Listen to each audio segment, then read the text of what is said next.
Hello बच्चों। आज बात करने जा रहे हैं कि कैसे रिवीजन करना है। रिवीजन के लिए सबसे पहले तो ये जानो कि रिवीजन क्यों करना है ना। कोई चीज किस लिए करनी है रिवीजन। तो अगर मैं तुमको बहुत ही फालतू तरह से आंसर दूं तो मैं बोल दूंगा कि भाई तुम्हारा टॉपिक स्ट्रांग हो जाएगा, ये वो है ना, क्वेश्चन बन जाएंगे। मैं पॉइंट वाइज तुमको एग्जैक्ट रीजन बताता हूं कि रिवीजन का इंपॉर्टेंस क्या है। ये कहानी स्टार्ट ऐसे होती है कि हम कोई चीज पढ़ते हैं, बड़ा मजा आता है, बड़ी आसान लगती है, और कोई टीचर पढ़ाता है तो क्वेश्चन बन जाते हैं। उस टाइम टॉपिक समझ में भी आ जाता है। उस टाइम प्रीवियस ईयर के कंपटीशन के या बोर्ड एग्जाम के सवाल भी हो जाते हैं। उसके बाद हम सेकंड चैप्टर पढ़ते हैं, उसके बाद थर्ड चैप्टर, उसके बाद कोई और चैप्टर। धीमे धीमे धीमे धीमे एक सीरीज बनने लगती है। होता क्या है कि जो पिछली कहानियां थी, जो पिछले चैप्टर्स थे, वो दिमाग से गायब होते जाते हैं। आप बहुत दिन तक किसी दोस्त से ना मिलो तो धीमे धीमे उसकी मेमोरीज चली जाती हैं, है ना। वो तो जीता जागता इंसान है, और ये तो फिर पढ़ाई है।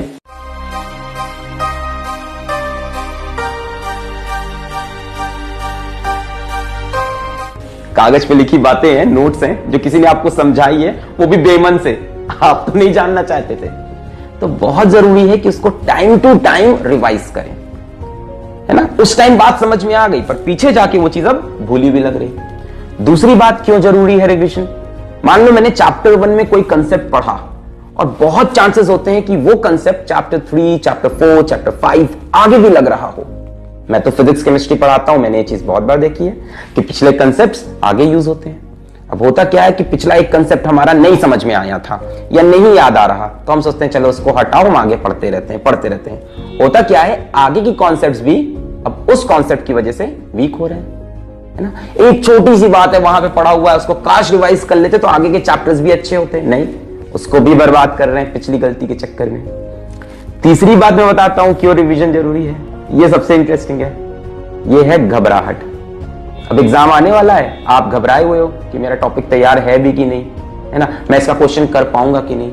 ये जो एंजाइटी है, एंजाइटी क्यों बनी है आपको, ये एंजाइटी क्यों बन गई आपको। ये एंजाइटी इसलिए बन गई क्योंकि आप श्योर नहीं हो कि आपको टॉपिक तैयार है कि नहीं, है ना। तो एंजाइटी हटाने का एक ही तरीका है, there is only one way to fight your fear, and that is to face it, brave बन के।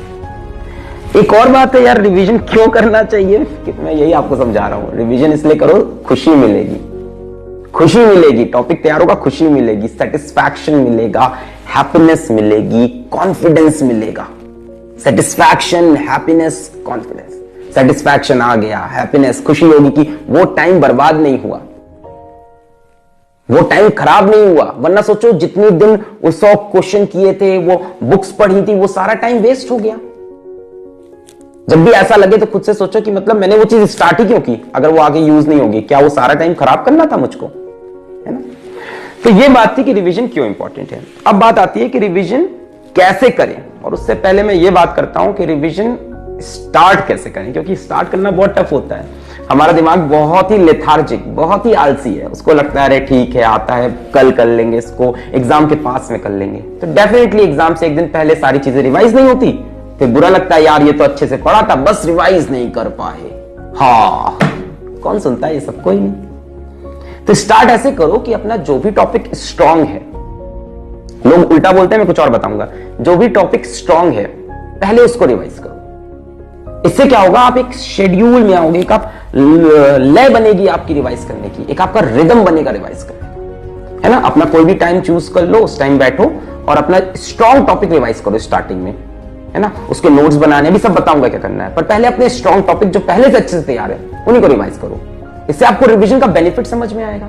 जो स्ट्रांग था वो एकदम महा स्ट्रांग हो जाएगा, एकदम मुट्ठी में आ जाएगा टॉपिक, ये तो आ गया। तब आपको फील होगा कि हाँ रिवीजन इंपॉर्टेंट था। जो स्ट्रांग था उसमें भी कई चीजें नहीं मिल गई, तो जो वीक है और उसमें तो क्या मजा आएगा रिवीजन का। लाइफ बदल जाती है रिवीजन से। This is the one big mistake that you all are doing, we all did. मेरे सारे स्टूडेंट्स ये मिस्टेक करते थे। मैं हमेशा बोलता था कि रिवीजन बहुत इंपॉर्टेंट है। कैसे करें रिवीजन करने का तरीका क्या है, ऐसा ना हो पूरा समय रिवीजन में ही चला गया, नए टॉपिक नहीं पढ़ पा रहे। सबसे पहले बात करते हैं कि रिवीजन का टाइम क्या होना चाहिए। तो मेरा जो कहना है वो आपकी अर्ली मॉर्निंग का टाइम नहीं होना चाहिए। अब bye early morning I mean आपका प्राइम टाइम ना हो, जो भी आपका प्राइम टाइम है पढ़ाई का, मान लो आप स्कूल गए, फिर कोचिंग गए, फिर शाम को घर आए, आपका जो मेन टाइम है पढ़ाई का, मान लो 6 बजे से स्टार्ट होता है या 4 बजे से स्टार्ट होता है, तो उसको वेस्ट मत करो रिवीजन में। होता क्या, अगर प्राइम टाइम रिवीजन में दोगे तो दिमाग एकदम उसी में घुस जाएगा, पूरा थक जाएगा, फिर नए टॉपिक को पढ़ने का मन नहीं करेगा, फिर नुकसान होगा। तो पहले आप अपने जो टॉपिक्स चल रहे हैं कोचिंग में, स्कूल में, आपके जो भी आपका चल रहा है, पहले उसको करो। रिवीजन को कभी भी अपना प्राइम टाइम मत देना। एग्जाम्स पास में है तो ठीक है, कल एग्जाम है, परसों एग्जाम है, 2 हफ्ते में एग्जाम है, तब ठीक है। अदरवाइज प्राइम टाइम उसको नहीं दे सकते, उसको प्रायोरिटी के थोड़ा नीचे का टाइम देना है, पर फिक्स टाइम देना है। आई रिपीट, फिक्स टाइम देना है। इससे क्या होगा, इससे आपका दिमाग में सिग्नल चलते रहेंगे रोज कि इस टाइम मुझको पुरानी चीजें मिलने वाली हैं, एक एक्साइटमेंट बना रहेगा, आज यार वो चैप्टर नंबर 3 की चीजें सारी क्लियर हो जाएगी शाम को। ठीक। फिर दूसरी बात ये है कि जब रिवीजन करो तो don't overdo theory portion. Overdo मत कर दो कि उसी थ्योरी को फिर से पढ़ रहे हैं, फिर दूसरी किताब से पढ़ रहे हैं, फिर तीसरी किताब से पढ़ रहे हैं। यार एक टॉपिक लेना 10,000 किताबें होंगी, तुम सोचोगे रिवीजन करते वक्त हम एक और किताब कवर कर लेंगे, फिर एक और किताब कवर कर लेंगे, कुछ होगा नहीं। आप उसी बात को अलग अलग लैंग्वेज में, अलग अलग कहानियों से समझ रहे होगे, क्वेश्चन अभी भी नहीं बनेंगे। सो द बेटर थिंग, एक बार जल्दी से उसको देखो, जहां पे कंफ्यूजन था उस पे फिर से ध्यान दो। जो चीज आती है उसी पे बैठ गए, अरे वाह ये तो मजा आ गया, मुझे आता है, ये नहीं करना। जहां पे पता था कि ये वाला डेरिवेशन या ये वाली केमिकल इक्वेशन या ये वाले तरह के न्यूमेरिकल नहीं बनते, उनको पकड़ो, फिर उठा लो न्यूमेरिकल सेक्शन। मेरा फिजिक्स है, केमिस्ट्री, न्यूमेरिकल या क्वेश्चन प्रैक्टिस, पहले 1-2 आसान क्वेश्चन प्रैक्टिस कर लो जो एकदम आते, एकदम हलवा वाले, एकदम स्टार्टिंग के 1-2, उसके बाद सीधा जंप मारो वो गोले वाले क्वेश्चन पे। अपन करते हैं ना, जब पहली बार कोई टॉपिक पढ़ते हैं तो गोला लगाते हैं, उन गोले वाले क्वेश्चंस को सॉल्व करना स्टार्ट करो। होए होए होए क्या मजा आता है। अब क्या होगा ना, तुम आगे के 5-6 चैप्टर्स पढ़ के आए हो, तो उस गोले वाले क्वेश्चन में हो सकता हो कहीं आगे के चैप्टर्स की लॉजिक लग रही हो, वो अब सॉल्व हो जाएगा। एक और बात है, क्या होता है ना कि जब आप 6-7 चैप्टर, 8 चैप्टर पढ़ चुके रहते हो, तो एक क्वेश्चन सॉल्विंग टेक्निक भी आपको आ जाती है। क्वेश्चन को कैसे टैकल करना है, हो सकता है उसके अंदर कोई दूसरे तरह का लॉजिक लग रहा हो जो अभी तक सोच नहीं पा रहे थे। अब इतने ढेर सारे क्वेश्चन कर लिए कि आपका दिमाग भी खुल गया है, तो बहुत ज्यादा चांसेस होते हैं कि वो सर्किल बना क्वेश्चन अब सॉल्व होगा। और अगर अब नहीं होता है तो और अच्छी बात है, अब आप जाओ उस क्वेश्चन का कंसेप्ट पढ़ो, उस क्वेश्चन की थ्योरी पढ़ो। ये तरीका है रिवीजन का। ये नहीं कि वही थ्योरी रिपीट कर करके बार बार पढ़ रहे हैं, अच्छा ठीक है ये तो आता था, वाह वाह वाह ये तो सुंदर सा डायग्राम, चलो इसको बना के, नहीं ये नहीं करना है, ये गलत हो जाएगा। अब जब इस टाइम रिवीजन किया ना, जैसे मान लो एक चैप्टर आपने उठाया, शेड्यूल होना चाहिए इसका, ये नहीं कि कभी भी उठा लिया, शेड्यूल। शुरुआत में अपना स्ट्रॉन्ग वाला चैप्टर किया, उससे कॉन्फिडेंस बन गया कि हाँ रिवीजन हम कर सकते हैं और मजेदार चीज है, वर्थ है मेरे टाइम की। उसके बाद ना एक शेड्यूल बनाओ कि रोज मुझे इस टाइम रिवीजन करना है तो करना है तो करना है। एक प्लान बना लो अपना, 1 मंथ का या 1 हफ्ते का छोटा प्लान बनाओ कि 1 हफ्ते में इतने टॉपिक्स रिवाइज करने हैं, उसको मैं इतने इतने दिन में करूंगा। अच्छा इसमें एक बात और इंपॉर्टेंट है, जब प्लान बनाना ना तो बच्चों कम से कम हफ्ते में 2 दिन खाली छोड़ देना। जैसे मान लो आपने बनाया कि मैं स्टार्टिंग का 2 चैप्टर इस 1 वीक में रिवाइज करूंगा रोज थोड़ा थोड़ा करके, तो उसमें 2 दिन वीक के खाली छोड़ देना। प्लानिंग में होगा क्या, आप एक्सपेक्ट भी नहीं कर रहे होगे, आपको पता चलेगा कि चैप्टर 1 में या चैप्टर 2 में कोई एक पॉइंट आपको एकदम नहीं समझ में आया था और वो रिवीजन के लायक नहीं है, वो तो पूरा फिर से स्टडी करने के लायक है। तो उसके लिए 2 दिन एक्स्ट्रा लेके चलो और अपने टाइम शेड्यूल में उसको खत्म भी करना है। 2 दिन अपने बचा के रखो कि मान लो कोई टॉपिक एकदम ही नहीं क्लियर था पिछली बार, तो उसके लिए पूरा दिन देना पड़ेगा या पूरा टाइम देना पड़ेगा उसको, तो उसके लिए अपने शेड्यूल में इसकी जगह रखो, है ना। पर प्लानिंग होनी चाहिए, प्लानिंग, पेपर उठाओ, कॉपी उठाओ, लिखना स्टार्ट करो, बुक खोलो, चैप्टर 1 का ये बाकी है, चैप्टर 2 बाकी है, चैप्टर 3 इतने से इतने दिन ये करूंगा, इतने से इतने दिन ये करूंगा, इतने से करना भी है, सिर्फ लिखना नहीं है। ये नहीं पेपर पे लिख दिया हो गया। अरे आग हूं मैं, अपने अंदर आग लाओ, करना है वो चीज, लिख के नहीं छोड़नी है। चिपका दो अपनी दीवार पे, अपने घर की दीवार पे, अपने डेस्क पे, अपने मोबाइल के वॉलपेपर पे, अपनी व्हाट्सएप का जो वॉलपेपर होता है, अपनी फेसबुक पे पोस्ट कर दो। एकदम डेडिकेट हो जाओ कि मुझे करना है, आग हूं मैं, फायर है मेरे अंदर, मुझे करना है, ये होना चाहिए। वरना शेड्यूल नहीं फॉलो होगा तो रिवीजन ना बहुत ही आलस लाने वाली चीज होती है। लगता है तो पढ़ चुके हैं, फिर कभी कर लेंगे। अरे नहीं यार, अभी करो, तभी तो सेटिस्फैक्शन होगा कि वो समय बर्बाद नहीं था, ये टॉपिक अब क्लियर हुआ। मुट्ठी में मेरे आग हूं, मैं इसको किसी के मुंह पे मार दूंगा पूरा टॉपिक, मर जाएगा सामने वाला। ये फीलिंग होनी चाहिए अंदर। अच्छा, अब मान लो एक चैप्टर रिवाइज हो गया एक हफ्ते में, या 2 चैप्टर हो गए, वो आपके ऊपर डिपेंड करता है। उस पर मैं जज ही नहीं कर सकता भाई आपकी तैयारी क्या है, आप कितने तेजी से पढ़ते हो, आपकी स्पीड क्या है, आपका वो टॉपिक कितना तैयार है ना। वो आपको अपनी प्लानिंग खुद करनी पड़ेगी।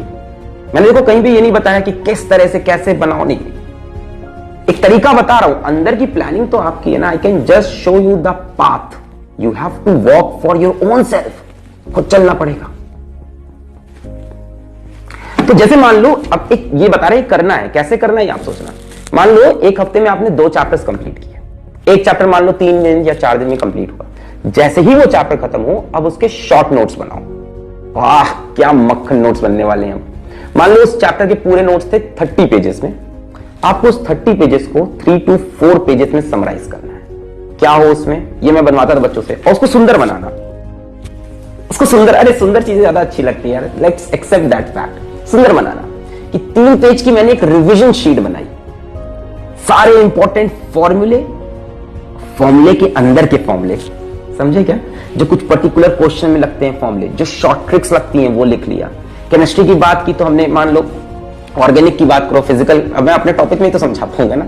ऑर्गेनिक की बात करो तो ऑर्गेनिक में मान लो कोई कंसेप्ट है कि यहां पे भी मेसोमेरिक इफेक्ट होता है, बाकी जगह इस कंडीशन में नहीं, एक्सेप्शन है कोई, उसको जरूर लिखा। इंपॉर्टेंट बातें भी, सिर्फ ऐसा नहीं कि फॉर्मूले लिख दिए उठा के, इंपॉर्टेंट बातें, कुछ स्पेशल क्वेश्चन, कुछ स्पेशल रिजल्ट नहीं होते कि इस तरह क्वेश्चन का ये आंसर आएगा, इस तरह क्वेश्चन का, उसको लिख लिया। 3 पेज के अंदर आपको सारी बातें लिखनी है और घुसाना नहीं है। जब मैंने कोचिंग में ये चीज कही बच्चों से कि 3 पेज में करना है, मैंने एक ये टास्क दिया था सब बच्चों को कि सब बना के लाओ इस चैप्टर, तुम इस चैप्टर का, तुम इस चैप्टर का। तो कुछ बच्चों ने ये किया कि 3 पेज में एकदम घुसा दिया। ऐसा नहीं, फिर पढ़ने का मन नहीं करेगा। अनइंपॉर्टेंट चीज को उसमें मेंशन नहीं करना है। अच्छा, वो चीज वर्थ बनी है कि नहीं, बना लो, अपने स्कूल टीचर के पास, कोचिंग के टीचर के पास जाके उसको दिखा दो। देखो कितना भी खराब टीचर हो, लेट मी से दिस, टीचर कोई खराब नहीं होता, वैसे मैं दिल से मानता हूं ये। हर इंसान अपना एफर्ट कर रहा है कि कोई बच्चा किसी से प्यार हो जाता है, किसी बच्चे को किसी और टीचर से प्यार, फिर भी मान लो टॉपिक वाइज वो टीचर थोड़ा सा लो है, फिर भी वो यार इतना एक्सपीरियंस है ना, ये तो बता देगा इसमें से क्या छूट गया तुम्हारा, कि ये टॉपिक भी इंक्लूड कर लो बेटा, है ना, इसमें ये भी डाल दो, तो 3 की जगह 4 पेज हो जाएंगे यार, बस इतना ही तो होगा। 40-30 पेज की चीज 4 पेज में आ गई। अब ये तुम्हारे एकदम खतरनाक नोट्स बने। ये नोट्स भी अपने आप से कह रहे हैं आग हूं मैं आग हूं। ये 4 पेज आ गए, एग्जाम से 3 दिन पहले इसको पढ़ा, एकदम जम मार देंगे। तो ये नोट्स बनाने बहुत जरूरी है। तो ये तरीके थे रिवाइज करने के। और रिवीजन के पूरे प्रोसेस में जो प्रॉब्लम मैंने फेस की है और मैं जो अपने स्टूडेंट्स को देखा फेस करते हुए, वो होती है एंजाइटी। सबसे ज्यादा एंजाइटी या घबराहट रिवाइज करते वक्त होती है। भूल गए, ये भूल गए, अरे ये तो आ ही नहीं रहा है, हाँ इतना ढेर सारा बच्चा है, सब बेकार हो गया। It is a thought and it will be a thought. तुमको अकेले नहीं आता, सबको आता है। जो ऊपर जा रहा है, जो काम कर रहा है, सबको घबराहट हो रही है, उससे लड़ना पड़ेगा। It is a thought, it will be a thought. Anxiety सिर्फ एक थॉट है, एंजाइटी रियलिटी में नहीं होती है ही नहीं वो। इट इज अ थॉट, वो एक थॉट है। ये क्वेश्चन अगर एग्जाम में आए तो कैसे करेंगे, तो हम भूल जा रहे हैं, ये वाला कैसे। इट इज अ थॉट, वो हुआ नहीं है। जब होगा तब तो मरना है ही। तो अभी से सोच सोच के क्यों मर रहे हो उस पे? क्या पता जब हो तो एक प्रोबेबिलिटी है मैथ्स की कि अच्छा हो, एक प्रोबेबिलिटी है बुरा हो। तो अगर बुरा होगा तब भी मरोगे, उसको सोच सोच के अभी का समय बर्बाद नहीं। अभी कर्म करो, अभी कर्म करो, अपना टेंशन मत लो। So anxiety is a thought and it will always be a thought. ये बात पकड़ लो। सो मैंने आज बताने की कोशिश करी कि भाई रिवीजन आप नहीं कर रहे हो, ये बहुत बड़ा मिस्टेक कर रहे हो। तो रिवीजन स्टार्ट करें अपना, जो बातें मैंने बताई उनको फॉलो करें।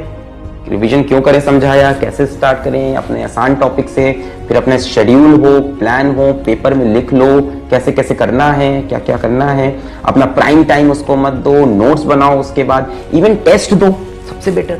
जब आपका रिवीजन पूरा कंप्लीट हो जाए, उस चैप्टर का टेस्ट दे दो, है ना। ऑनलाइन टेस्ट इनरोल कर लो, या कोचिंग में जाते हो तो कोचिंग में टेस्ट तो खैर उनके अकॉर्डिंग होते हैं, उनको भी फॉलो कर सकते हो। अपना चैप्टर टेस्ट अपने बुक के पीछे से उठा लो, कहीं से उठा लियो उसके 10 क्वेश्चन, उसको टाइम लिमिट में सॉल्व करो, तब आपको रियलिटी में समझ में आएगा कि सही में टॉपिक आता भी था कि मैं हवा में उड़ा था, मुझे चैप्टर 1 आता है ना। मैंने एक वीडियो में भी कुछ दिन पहले बोला था, there is a big difference between understanding a thing and between feeling a thing. की चीज को अंडरस्टैंड करना और उसको फील करना बहुत बड़ा डिफरेंस है। अंडरस्टैंडिंग मतलब नॉलेज है, उसके बारे में पता है, ठीक है। फील मतलब वो चीज फील है दिल में, वो चीज आती है। अंडरस्टैंडिंग सिर्फ नॉलेज, सिर्फ इंफॉर्मेशन, हाँ ठीक ऐसे होगा, जब करेंगे तो ऐसे। जैसे मैंने समझाया भी था कि मैं आपसे बोलूं कि कैरम बोर्ड ऐसे खेलते हैं कि कैरम में ये इतनी यहाँ पे ऐसे पॉइंट्स होते हैं, इस तरफ मारने से इतने पॉइंट्स मिलते हैं, इस एंगल पे मारोगे तो ये होता है, कैलकुलेशन करके बताऊं ऐसे ऐसे कर लो तो हो जाएगा। आप बोलोगे ठीक है, फिर मैं आपको बैठा दूं एकदम कैरम बोर्ड के कॉम्पिटिशन में, जीतोगे? अगर आपने फील नहीं लिया, सिर्फ अंडरस्टैंडिंग ली, फील मतलब एक्सपीरियंस, फील मतलब एक्सपीरियंस। अगर आपने एक्सपीरियंस नहीं लिया, आपने किया नहीं है, कैरम खेला नहीं है खुद से, मास्टर खुद बनना पड़ेगा। अगर आपने रिपीटेडली कैरम नहीं खेला तो आप जीत नहीं पाओगे। एक बार खेल के कोई नहीं जीतता। Practice makes a man perfect and I always say of course women too. So ये प्रैक्टिस ही तो है रिवीजन। अंडरस्टैंडिंग पहली बार में आ गई थी, फील के लिए उसको 2-3 बार चाहिए। फील, टॉपिक फील में है। किसी को बैठा के मैं टॉपिक मुंह पे मार सकता हूं उसको कि ये है टॉपिक। मैं रट के नहीं बैठा हूं, मैं छुप के नहीं कि हाँ बस हाँ ठीक है आता ऊपर से, और डर लग रहा है अंदर अंदर कि मुझे आता नहीं है। ये तब तक रहेगा जब तक रिवीजन नहीं होगा। सो इसी सोच के साथ आपको मैं अपनी सारी गुड विशेस देता हूं, मेरी सारी प्रेयर्स आप लोग के साथ हैं, और आप हैं तो हम हैं। सो एक और लास्ट चीज, आप लोग की ब्लेसिंग से finally our channel got this is a silver play button जो यूट्यूब देता है किसी भी चैनल को who crosses 1 लाख सब्सक्राइबर, जो कि हमारे काफी पहले क्रॉस हो गए थे। तो चलिए, ये इसलिए शेयर किया, मुझे बहुत खुशी थी कि यार देखो किसी को भी खुशी होती है if you make this thing. I hope आप भी उतने खुश होंगे। तो पढ़ाई करते रहें, ऑल द वेरी बेस्ट।